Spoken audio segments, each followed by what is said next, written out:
Hi, I'm Happy Pumpkin, and today will be your first lesson on structure for your Minecraft builds.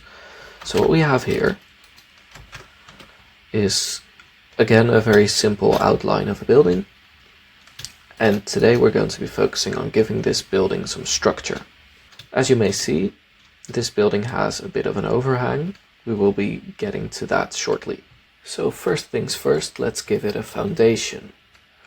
Now the way we're going to do this is by using a dark color and a contrasting color, in this case cobbled deep slate and spruce logs.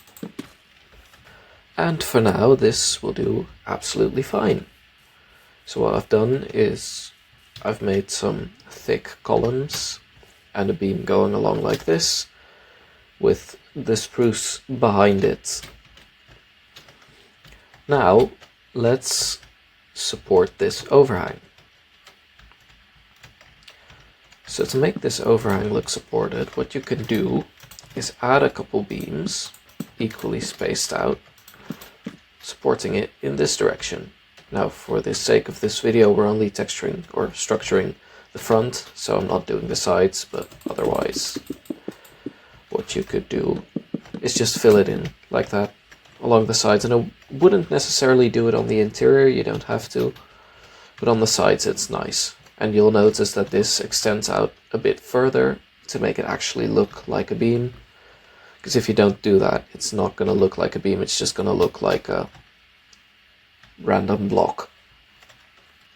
So now what we'll do is make a horizontal beam on top of all of these. And the way we did that is by having spruce slabs in between them. So now this overhang is properly supported. But on top of this, we could build columns to support the entire upper section of the build. So now that is starting to look a bit like a medieval house, where you have the timber structure visible on the outside. Now in building, this is actually really very nice, because for one thing it makes your structure look supported and feasible, but also it makes a really nice frame to add windows in. So then that might look something like that.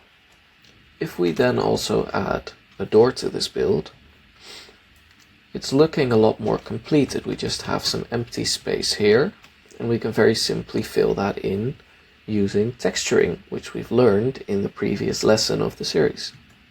So now that I've laid out the block palette, you might be able to tell that the method of texturing we're going to be doing involves moss and greenery, and thus we will be making some nice patches.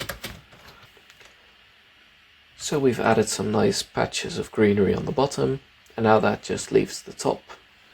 And so now we have a fully completed build, and it's looking a whole lot better than the shell of a building that we had at the start. So that will be all for today's lesson on how to build in Minecraft, and I will see you again in the next one. Bye!